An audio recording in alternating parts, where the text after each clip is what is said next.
Today I'm going to be talking about challenges that motivate us.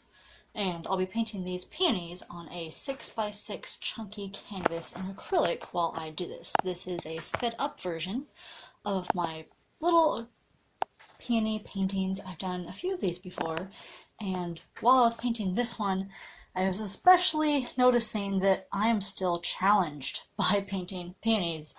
And part of that is that I need to draw more and practice more. And I was looking at older paintings of peonies, and they looked very similar to this one. Lots of people have liked them. In fact, I could say that I've sold almost every painting of peonies I've made so far, which tickles me, that's for sure. That's kind of amazing. These little guys that people have loved.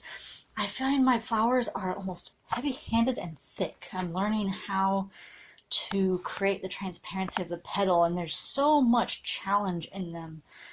And it's funny that I feel like I haven't progressed that much. I'm glad people like them, but they're not exactly where I want them to be. And I know that all sorts of other artists also struggle with this particular challenge of it's not where you want it to be. You know you can do something so much, I don't want to say better, because art is very subjective, and a lot of people they have worked to get to this point. But at the same time, we know where we want to go.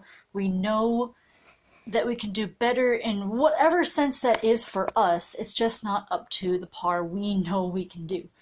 Up to the par is the wrong metaphor because pars are low, but you know what I mean. Well, the idea is that it's not what we want it. And especially as independent artists, you may not be working for a company, you've got to self-edit all these things and self-troubleshoot on what's wrong with it. So that maybe I need to go back to that drawing board, literally, and draw some more, and figure out what it is about these peony paintings that isn't where I want it to be and why. Self-editing and self-troubleshooting is a huge thing for especially independent artists.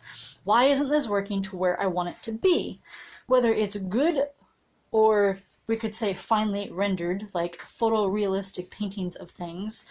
A lot of people mean better, and they really mean it's photorealistic, which, if you're painting an impressionist or an abstract, you don't want it to be photorealistic. So better is always very subjective. So what do you mean by better when you're painting or practicing something?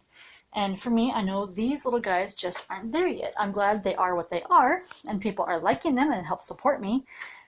The other tricky thing is, I don't really know where I want them to go.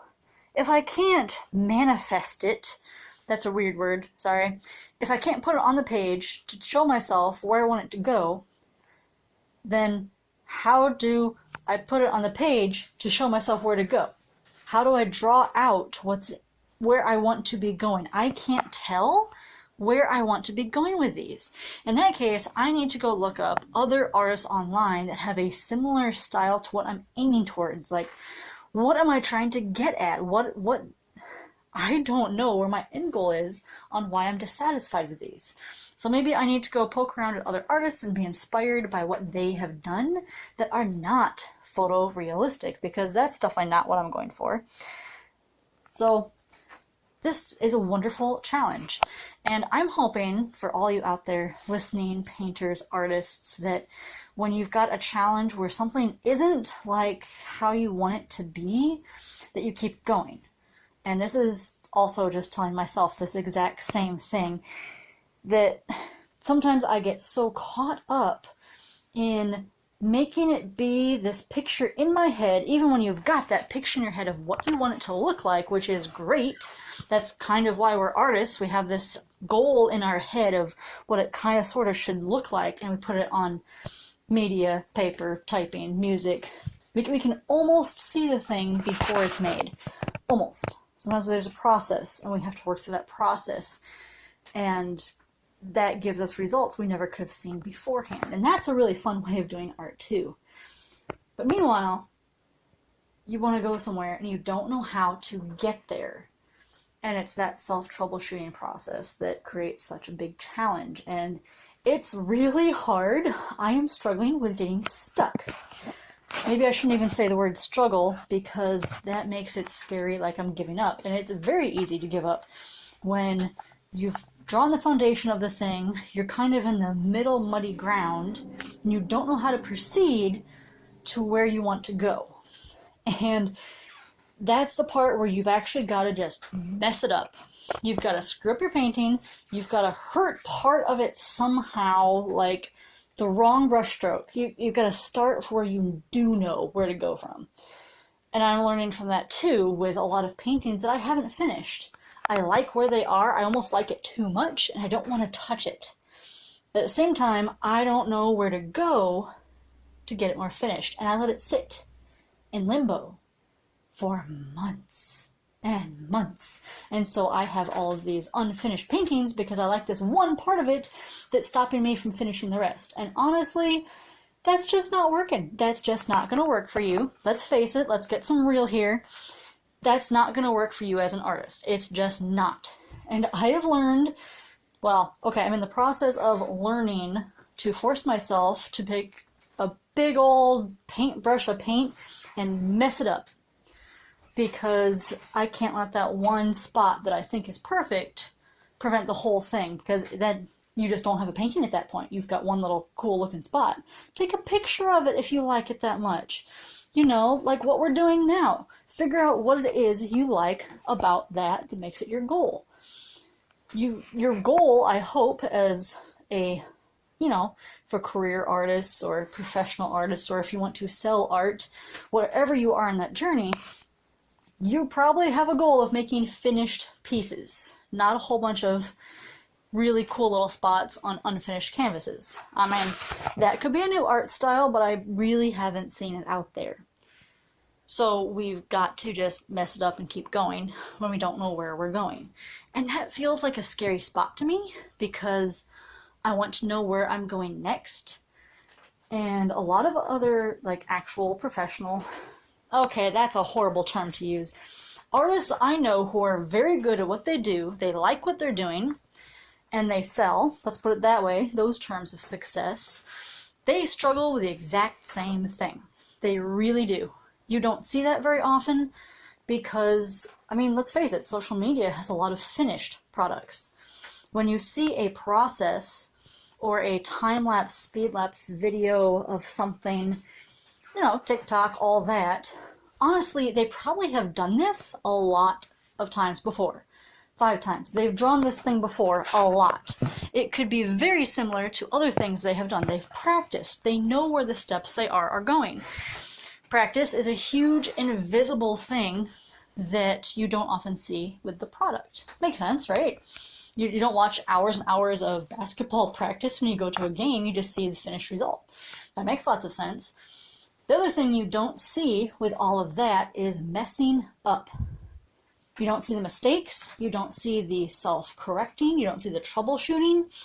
That's where classes come in handy, and why even when I'm doing my classes in video or in person, I will intentionally screw up part of my painting to show people that it's not the end of the world, you're gonna be fine, here's how we fix it when X, Y, and Z happens. Now, I just need to take this exact same teaching method and apply it to myself in my studio.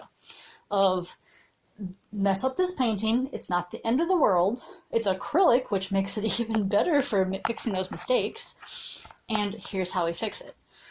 And maybe making a whole bunch of mistakes is where you get to that troubleshooting, but stepping back, taking a big look back, checking your values, there's all sorts of tricks for troubleshooting and figuring out where to go from that.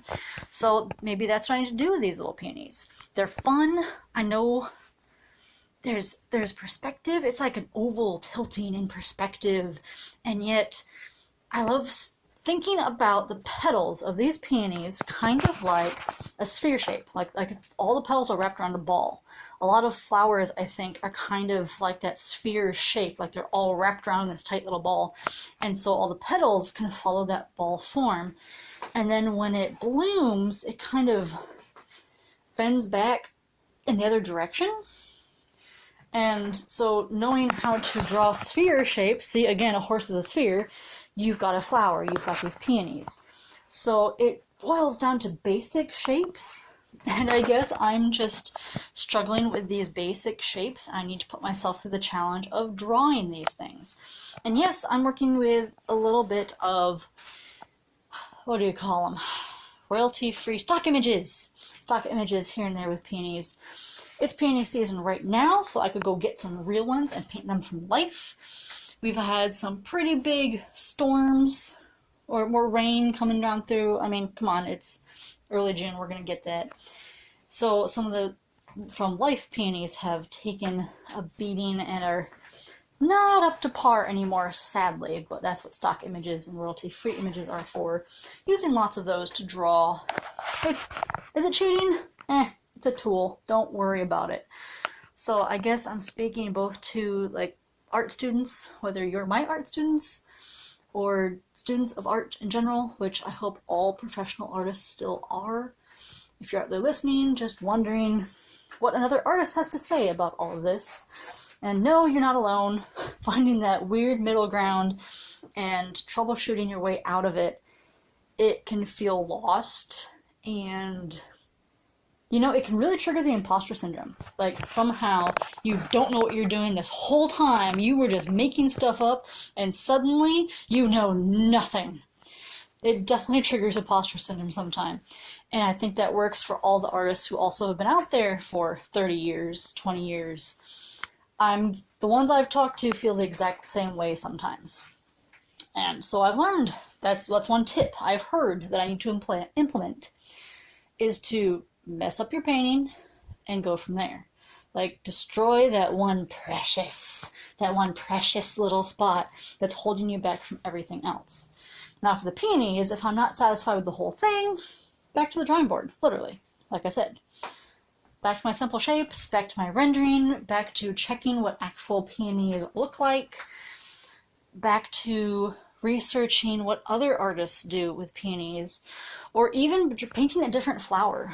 Peonies, ranunculus, and roses. I mean, they're all really similar kind of flowers, aren't they? They're kind of round, they've got these big round petals, they're kind of tightly packed together sometime, so I should give myself the challenge of painting each one of those and making them look different. That would be a challenge right there. And I hope these are really good challenges. So yeah, I hope, challenge yourself. I hope that these kind of challenges actually propel you to figure it out. Like, you're a problem solver at this point. You're looking at it like a puzzle, not as something to give up. Please don't make mistakes like I have and got eaten by the imposter syndrome sometimes of, oh crap, I don't actually know what I'm doing, oh no. I hope that you and I both can look at it as a challenge and problems to solve. Like, this is why art isn't boring. We get these different challenges. We get to figure things out as we go. We get to different processes. It's not a kit. We're the kit makers. We make the step-by-step. And it's scary when we don't have that step-by-step in our head yet. But that's exactly why we're here. So I hope you enjoy. I hope you play with those muddy areas where you don't know where to continue. I hope I can listen to my own advice and mess up some peony paintings of mine and landscapes and not worry about it, especially with acrylic.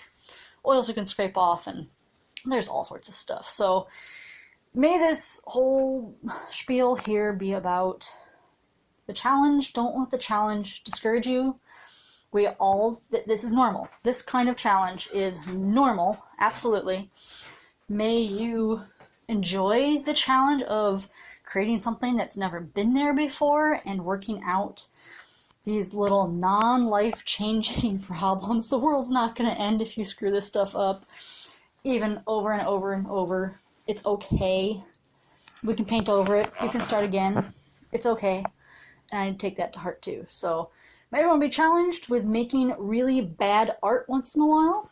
I hope we all go out there and screw some things up so we can learn and make better art and challenge ourselves as artists to not be afraid of getting lost and finding new places. Thank you everyone for listening. You know the deal. I mean, seriously, commenting and subscribing and all that stuff really does help us out as creators on YouTube or, any social media on our website. And I hope to see you around. Bye.